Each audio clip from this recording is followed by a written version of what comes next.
What up, gang? Carolina Jackpot Time coming at you on Saturday morning. I hope everybody's doing good today.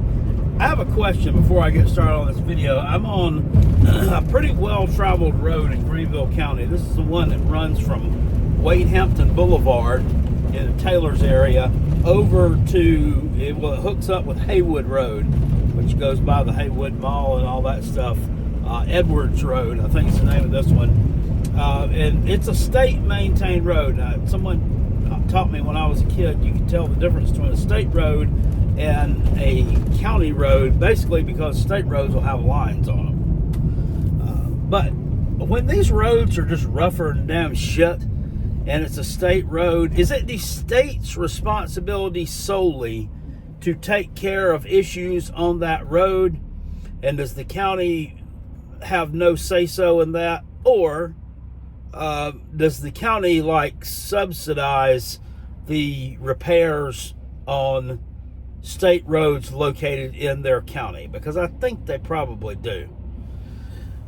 In which case, this road is pretty well traveled and it's really shitty, and they need to do something about it. No, but we're concerned about fucking gentrifying downtown Greenville. We're not concerned about people riding around on roads that are fit for horse and buggy. It's just crazy. Anyway, I want to talk about the Gamecocks offensive line. They got some big time stuff going on in the trenches. Yesterday, I believe, was it yesterday or the day before, they landed a commitment from Zion Giles, big 6'5", 280-pounder, out of Carvers Bay High School in Hemingway, South Carolina. Who's the number 3 number 3 player in the state, number 14 offensive tackle prospect in the country, a consensus 24/7 4-star. Big get for South Carolina. They were able to land him over Clemson, Florida, Auburn. I believe Georgia may have also been in the mix for this young man. So a big get there for South Carolina on another in-state offensive lineman. And I say another because the cycle before the last one, the 2024 cycle, they picked up a ton there as well, highlighted by Josiah Thompson. Or is he 24? 24. Yeah, he's 24. Josiah Thompson out of Dillon, South Carolina. They've also picked up, and we've seen it, Marquis Anderson, big-time prospect out of Spartanburg, South Carolina. Has been injured a decent amount while he's there. Hasn't played a lot, but he's going to be a big-time contributor. Tree Babalade, a kid out of the D.C. area who came in a couple of years ago. He's been injured somewhat too, but he has a huge upside as well. Apparently he's shifting from one tackle spot to the other, because Thompson's going to lock down that left tackle spot there. But that right tackle position is going to be incredibly important too for South Carolina, because Aaron Noland, who in all likelihood I would think will end up being the backup quarterback for South Carolina. And, that's going to be interesting. You have a competition every spring as to who's going to be your quarterback. I mean, it's not, set in stone that Lenoris is going to be the quarterback. What if this guy goes down there and absolutely blows everybody away? I mean, it's highly, highly unlikely. And he has a huge upside as well. Big-time talent. And he's right-handed, or he's left-handed, excuse me. I'm sitting here, I can't keep my one side from the other. He is a left-hand. He's a southpaw, so you're going to need a good right tackle to protect his blind side. Everybody talks about how important the left tackle position is, but if you've got a left-handed quarterback, you're going to need a really good right tackle. And that's just something you don't hear discussed a whole lot, but it only makes sense. Thing of this is, we've also got in our crosshairs another kid who's a consensus 5-star. According to 24/7 Sports, big Darius Gray out of the Richmond, Virginia area. Another tackle, he's 6'3", 285. And this would be a huge get for South Carolina. He's visited here several times. Really seems to like it, really seems to like the staff. And there's an insider who spoke with someone over on thebigspur.com that said they would be surprised if he did not end up playing in Columbia. That's South Carolina, not Columbia, Missouri. Sorry, Missouri, man. Yeah, you know, this is it's crazy, and they have not. They do not pull out of state big time talent like that on the lines of scrimmage. I was looking back over some stuff, and they've never pulled one of that high of a ranking before. So you get this kid in there, you're gonna have an embarrassment of riches, really, and it's a good problem to have. You'd rather be looking at them than looking forward, but somebody's going to end up hitting the portal, if not a couple of people, because you just can't keep all those kids and keep them satisfied. Somebody's got to play inside too. Now, I haven't heard a lot of discussions about guards and centers that we're recruiting. They've got to solidify the middle of that offensive line as well, and none of those positions are easy to play. Let's get that straight. But the guard position is pretty much known as the one where you don't have to memorize as much of a playbook. Things are a little bit more simplified when you're playing the guard position than they are when you're playing the tackle position.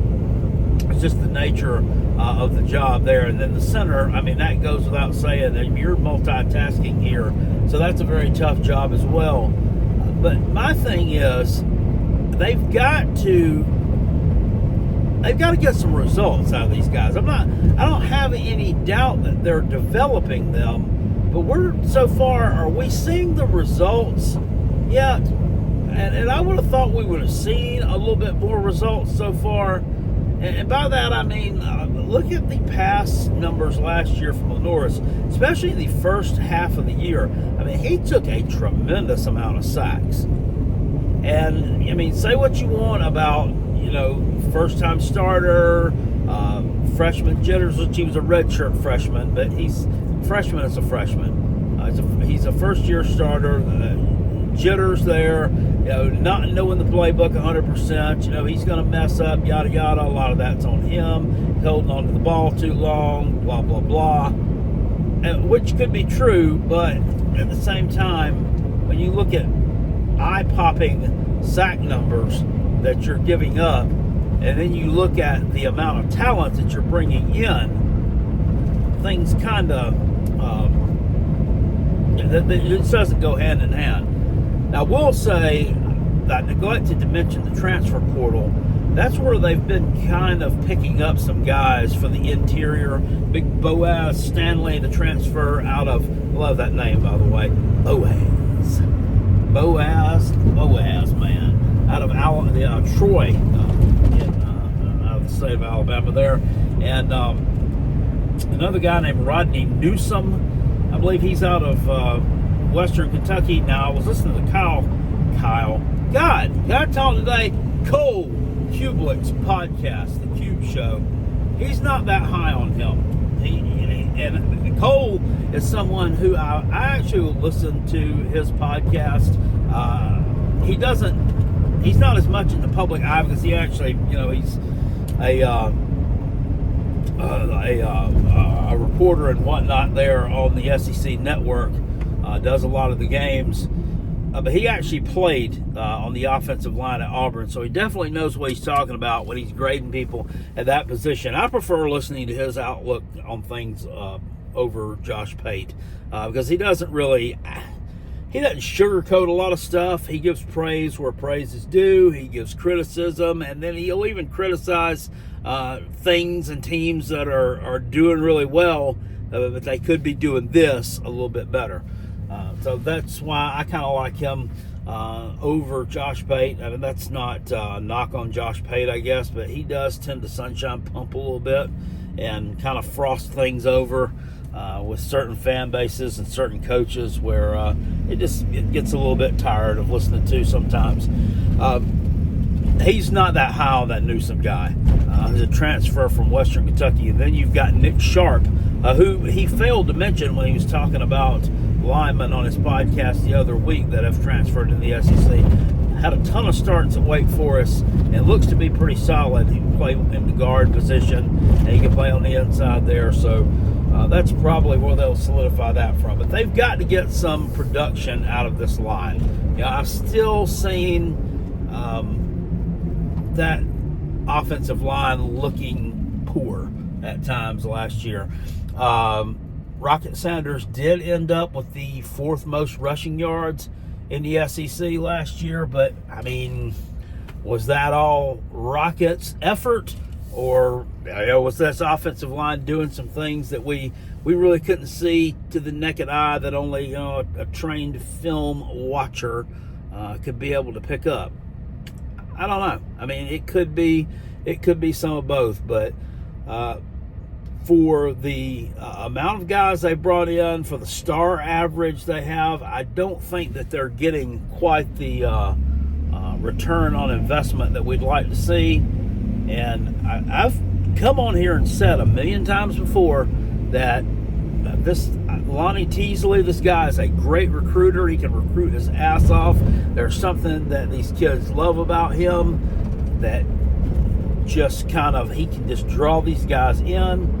But at the same time, the results that we're seeing on the field are mediocre to me. So at some point, the rubber needs to meet the road, and we need to see these guys kicking ass and taking names. And we need to see, a couple of guys like in the top 10 in SEC and rushing. We need to see that sack number cut in half. I want to see some guys grading out well. I want to see some linemen getting drafted eventually from South Carolina.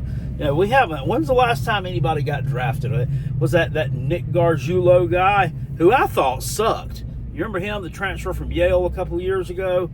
I didn't think he was that great, but hell, I mean, he got drafted really low, albeit he got picked up. He might have been like an undrafted free agent or something. I'm not really sure, but he has seen time in the league. So with that being said, I want to see some improvement on all levels from that offensive line, given the kind of folks that they're bringing into the fold. So, by the way, I was noticing this morning when I was scrolling through some stuff. Pigskin Pete went on to Rec Talk's channel last night, and they talked annoying fan bases, kind of like Rec Talk and I did last Friday night. So he did it with Pigskin Pete last night. At some point here in the off season, I don't know if it's coming up soon, I don't know if it'll be later on in the summer, Pigskin Pete and I are going to collaborate. We're going to do a show together on probably a Friday night at some point. Hell, we may even do 2. I don't know, but be looking for that when it comes down the pipe, because that'll be fun and interesting. Now, I got to go back and watch exactly what all they talked about and who the annoying fan bases were and what Pete's tier was on that, as kind of opposed to mine. But I did notice this comment down in the Rec Talk comment section. Now, keep in mind, I haven't watched this video yet. I'm saving that for some point this weekend. I'll catch up on my watching of my YouTube creators.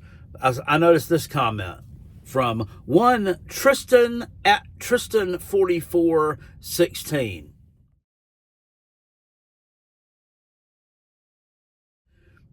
So much better than Jackpot's obvious bias against Clemson. Okay, well, Tristan4416, I'm really sorry that I hurt your feelings by talking negatively about your beloved Taters. I don't know. I mean, with the 4416 part in your handle lets me believe that you're probably one of those, what we like to call around here, 15ers. The ones that didn't start becoming a Clemson fan until they started winning national championships or competing for them. And now you're just kind of hanging around like a scab on an old sore that won't go away, even though you do know that your chances of competing for one of those are very slim at this damn point in time with the kind of people you're recruiting, the coaching you got going on there, the unwillingness to use the transfer portal. Okay, well, I'm sorry. Dabo picked up one player in the transfer portal this year. No, it was two. It was two. And I've already told y'all, picking up two players is akin to you being 13 years old and your mom telling you, go clean your bedroom, and you go and you take a pair of shoes and you put them up under the edge of the bed so they're out of view. You're like, I did it, Mom. I cleaned my room. That's what I equate that to. But I don't know if you knew it or not, but there is a rivalry between Clemson and South Carolina. And quite frankly, we don't like you son of a bitches, Tristan. We just don't. I cannot stand the vast majority of your fan base. That doesn't mean there are members of Clemson's fan base who I like, who I interact with, and I'm quite frankly friends with, okay? I have family members who are Tater fans. I have family members who went to Clemson. Virtually every one of my cousins on my late father's side of the family either went to or graduated from the Dump on the Hump. It's true. It's a fact. And the most of them are pretty damn successful at what they do. But that doesn't matter. I'm a Gamecock fan. I love the Gamecocks. Always have, always will. And I will always think of you as a turd that I squashed with the bottom of my shoe. So, sorry, Tristan. My biased commentary will just keep it on, brother. And you keep on doing your tater thing. I'll see you guys later on. I appreciate you. Peace. I'm out of here. Go Gamecocks. Woo!